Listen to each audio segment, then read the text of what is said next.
Okay, it's time for another roundup. We have a whole bunch to talk about today. We've got Riot, YouTube, Halo, Valve, and a few other things. Now, you know the drill. Like, sub, and smash that bell to keep up to date with what we're doing and keep the algorithm happy. First up, YouTube. So, it's rolling out some changes. They have been updating their community guidelines now so that video game violence is treated the same way as scripted content violence, like movies. Now, in the real world, this basically just means that this should actually help people doing game coverage on YouTube avoid getting age restricted, which of course kills monetization. Now, it's not going to affect YouTube's advertiser guidelines, so videos still may be limited in terms of monetization, but on that note, YouTube's CEO shared some pretty promising information there. She said in a creators update that they're experimenting to identify advertisers that actually want to run against edgy content, and that should increase the amount of revenue that limited video makes. And this is actually really important. Yes, it is just back-end YouTube business, but at the end of the day, content that is financially viable is content that will be made. So if you want more YouTube coverage on like edgier things, edgier video games, a bit more violence, well, this is actually good news. Of course, though, we also have the opposite end of the spectrum. We've got to discuss COPPA, also known as the Children's Online Privacy Protection Act. So basically, YouTube have started to roll out changes to creators to basically ask them to declare whether or not their content is for kids. Now, content for kids equals no personalized ads, and that equals like falling to 10% of your revenue. So like, you know, down 90%. Pretty darn major. Now, this is because YouTube is not allowed to collect user data from children without parental permission. And this is basically a regulation they've largely ignored for years, and that they've recently had to settle with the American FTC. And this has cost them a cool $170 million. So why has there been so much uproar? Well, basically, there's a lot of fear-mongering. There's actually a lot of good reasons to be like fearful as well. And it's going to affect a lot of content creators, and that means that as a viewer of YouTube, it is going to affect you. Now, some have been looking at the FTC's guidelines and then have just said, oh, well, my content is fine. I think Jim Sterling pretty much did that. Though, of course, his heart went out to other people who would be affected. But here's the thing.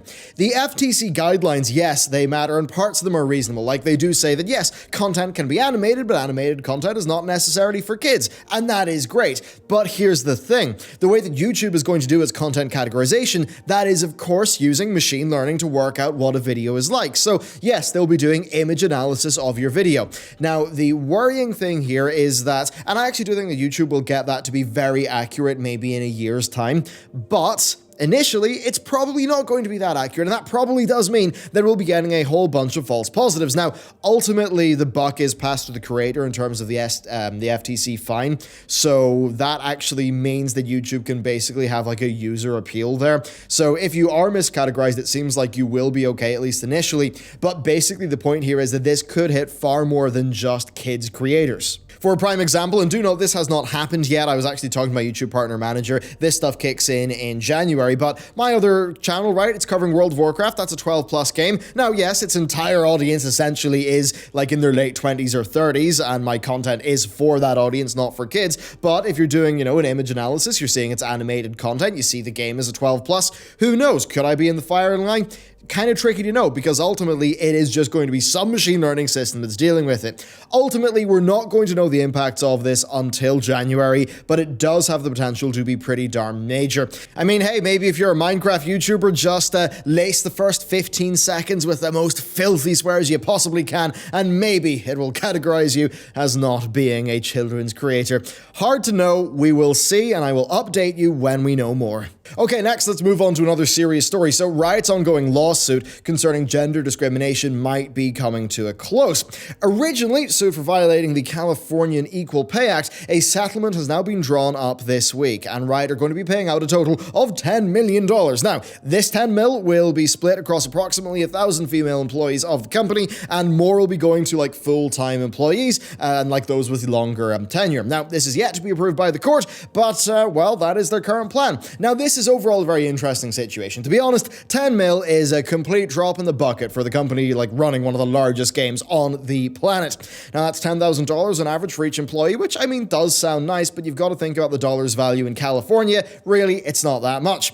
Now, that said, they have likely spent far more than that sum on the internal changes that they've made, because on that front, they've hired a lot of very expensive people to try to fix this problem, and apparently they've cycled out a lot of the older leadership. We'll have to see, though, if this this actually results in a culture change at the company and if that will impact the extremely ambitious plans they have in the gaming world. Now, many have been quick to downplay this, sort of, bring in the ongoing cultural, culture scuffle that's going on. But I'll say this, right? Richard Lewis, right? The guy who, at the esports awards, everyone cheered him for calling out Kotaku and Polygon and the bad faith BS that they regularly do. Real solid guy.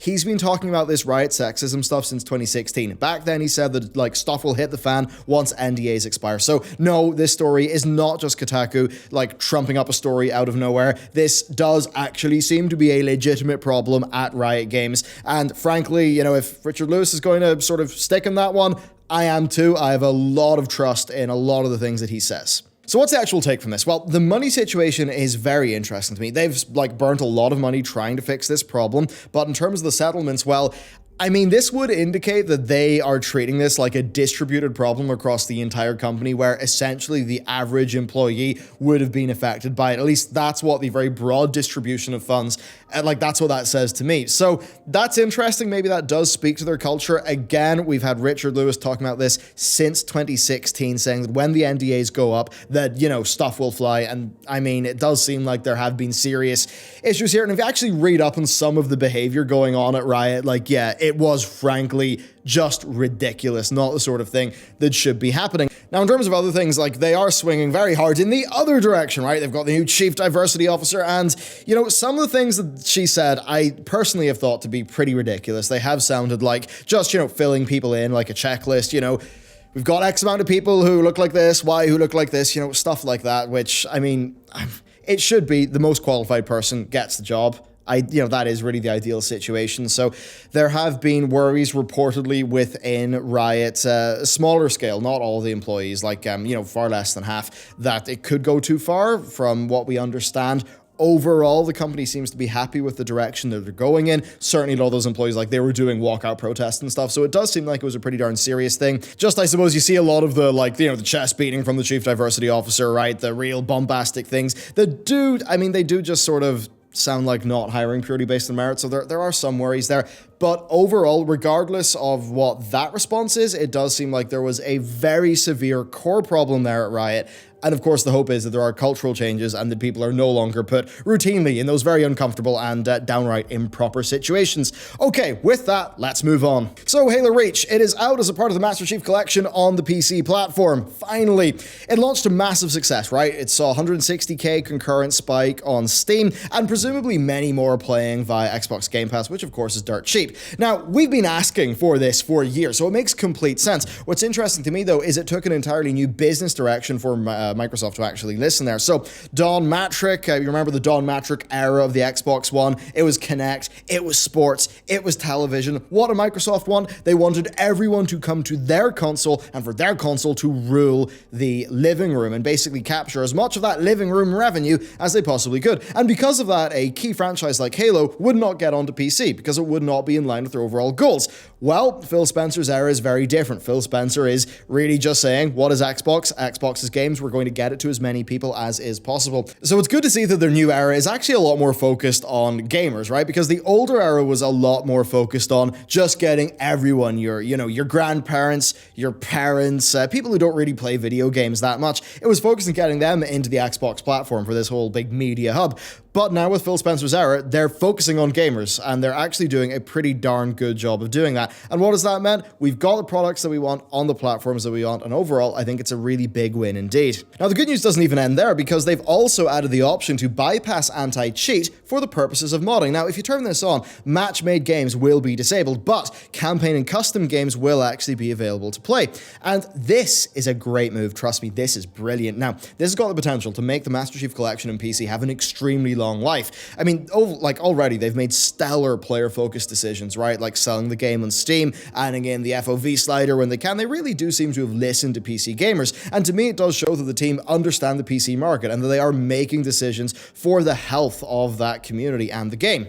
They're focusing pretty much perfectly on the feel of PC gaming. I'm even feeling some of the early 2000s vibes with this modding stuff, and that's very fitting for the Halo series. Now, Halo modding has got extreme potential. You only have to look at how the very limited Forge editor of, say, Halo 3 contributed to that game's longevity. So all they need to do is give people the proper tools, and you'll have an incredible situation there. Then finally, to finish up, there are real images of PS5 Dev Kits going around, and you know what? It's actually not that interesting, but it has sparked off some rumors, and they might be. So when Tom Warren, senior editor at The Verge, retweeted an image, somebody asked him about Scarlet Dev Kits. Of course, Scarlet's the next Xbox. Now, he responded by saying that hardly anyone has those dev kits, and they're nowhere near the final Xbox unit. He says that Microsoft wants to surprise Sony this time around, and that is an interesting idea, but it's one that's refuted by Jason Schreier of Kotaku. Jason suggests that Microsoft is actually running behind schedule as they were with the Xbox One, and he said that some third-party developers are actually getting quite frustrated by the lack of information available to them on Scarlet. And I think for me, fundamentally, I think there's a pretty simple angle here. Based on how important launch titles are, there's little to gain by holding back dev kits. As far as I'm concerned, like as a PC gamer, I've got little reason to consider an Xbox console thanks to their Play Anywhere strategy. As for Sony though, with their dev kits and getting it out early to devs, well, I mean, the only real reason I'd be interested in Sony would be the exclusive games. I mean, none of which we've really seen yet. So with that, I think next gen's going to be interesting. I think it's going to be a far cry from anything that we've seen before, especially with Microsoft's strategy just really changing quite deeply there. So overall, what do you think about today's news? What do you think about COPPA and more edgy friendly YouTube, next gen consoles, Riot? I'd love to know what you've got to say, so let me know down below. And with that, thank you very much for watching this video, and I will see you next time.